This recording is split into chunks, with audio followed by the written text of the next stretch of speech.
Here on the Colour of Country Life, good to be catching up with Senator Alex Antic, Senator for South Australia. How are you, Alex? Good morning, Ricky. I'm well. How are you? All right, thanks. Just quickly before we begin, I noticed you caught up with a former Liberal Senator in the form of Corey Bernardi for a beer recently. I did. Actually, I was doing his show on Sky News, and Corey's a big UFC fan. It'll be of news to note. And he said, "You want to just pop across the road at the pub and go and get a drink?" And it was a surreal experience watching watching sort of martial arts on TV in a city pub with Corey Bernardi. But we had a good time. Yeah, it's something that our listeners are well familiar with. Corey Bernardi was a regular here on Flow. Well, speaking of combat of the political type, you've continued another round on this topic of what is a woman. You got a bureaucratic response, which what did you call it? Gobbledygook? Yeah, it was something like that. I think I called it drivel, which it was. And it comes on the tail end of Senate estimates, which goes back close to 2.5 months now. And listeners might remember the incident with the Department of Health when I posed the question, what is the definition that the Department of Health uses here? Taxpayer-funded outlet. And I did the same actually with the Department of Foreign Affairs and the Workplace Gender Equality Agency. And on each occasion, I think they said they'll take it on notice, which means I'll get back to you, which is an extraordinary thing in its own right. But you could almost see at that moment the clouds of the sort of neo-Marxists inside the various departments lurching over the person at the table, saying you wouldn't want to get this wrong, and the fear sort of overcame some of them, and so the ability to go away and think about it was extraordinary in itself. But in this instance, it took 78 days to get these 78 words by pure coincidence. And look, I can't even remember what the definition was. It was sort of a little bit of this and a little bit of that. Sometimes we think a woman is this. And so it depends on chromosomal this, and it depends on how you're feeling on the day. And it's extraordinary to have got to this point. And it's extraordinary because of the sort of sheer circuitous nature of that definition. But what's really frightening is how deeply this radical gender theory has invaded our bureaucracies and our institutions. And that's what people really need to be as frightened of as anything. How did we get to this point where we've got bureaucracy in tangles answering what seems for most Australians to be a very simple question? Yeah, look, I think there's a whole myriad of factors. The first thing I think is that people need to understand that politics has been weak. It's as simple as that. These things don't happen when you've got a strong political voice pushing back on the opposition. And this is the thing that conservative politics has got to understand. Centre-right conservative politics is no longer the establishment position. People who have mainstream Australian views now in many respects, I think, are pushing against the tide when it comes to the media, when it comes to the big tech outlets, when it comes to the bureaucracy, the schools, the universities, you name it. The long march through the institutions started a long time ago.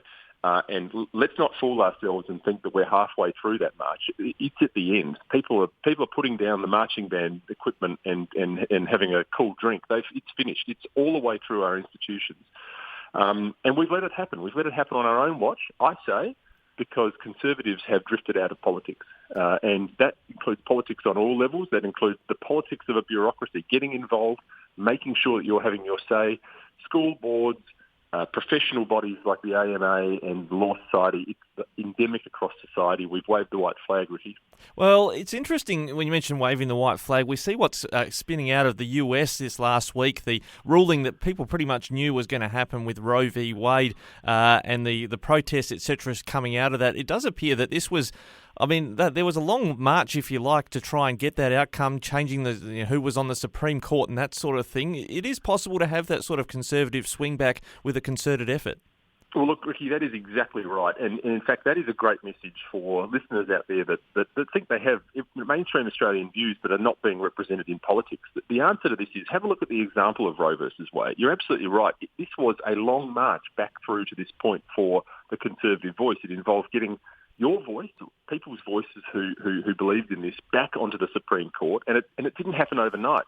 That's what needs to happen in politics. I've got this firm view that people who have this position need to be back involved in the political spectrum. And as soon as you do that, your voice grows and there's an ability to push back. But a Roe and Wade decision is really nothing more than handing back power to the states. And yet even that has caused the left to lose lose their mind. It is extraordinary. Well, I noticed that the Deputy Leader of the Liberal Party, Sussan Ley, has said on Sky News Sunday Agenda that this was a backward step for women in the US. So is there sort of an attempt here in Australia to have a more consensus politics rather than the division we see in the US? Well, look, I don't know whether there is or not. I just don't agree with that position, frankly. I don't see how it's a backward step for women. I mean, it's a forward step for the autonomy of states in the United States, frankly. And we know there are some states that will take different views to others. Well, that's the way it works. That's the way a federation works. So, I mean, people, and I don't think it's helpful for politicians, particularly from Australia, to chime in. And I haven't chimed in on this because I don't think it's helpful to commentate on those events specifically. But the reality here is that this is nothing of the sort in terms of being a backward step for women. And I think the Prime Minister has made similar comments. I think quite frankly this is a decision that's being misinterpreted. Well, I guess as a Conservative, you'd say that when this concept of localism, decisions being made by people closest to those it affects, in the US you've got a Supreme Court with 7 justices deciding for the whole nation, whereas if states or territories decide, surely that is better for women because it's determined by women closer to where they live.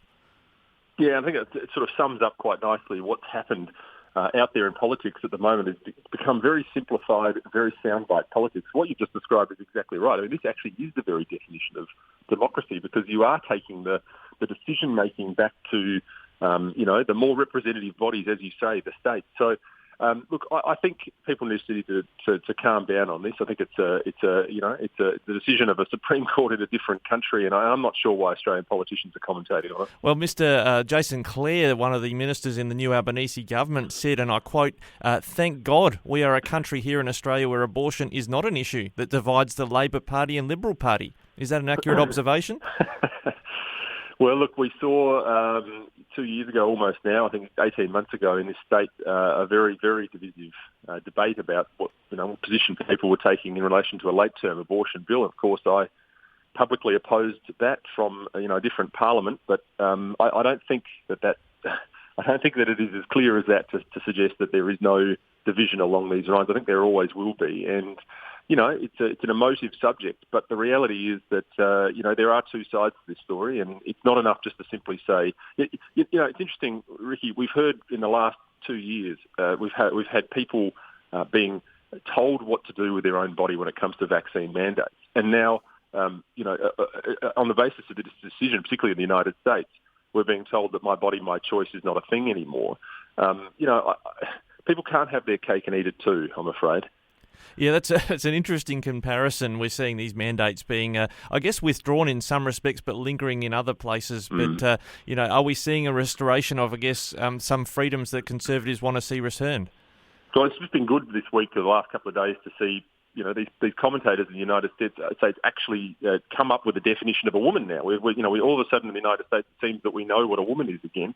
But look, I don't know. I think the vaccine mandate issue, of course, has had a beast of its own making. But you can't have it both ways. If people don't get a choice about when they take a particular medical treatment, then how do they get a different set of choices when it comes to the issue of abortion? I just think this is, once again, the left muddying the waters and trying to have their cake and eat it too. Well, Senator Alex Antic for the Liberal Party, thanks for joining us again on Flow, and we'll catch you again soon. Thanks, Ricky.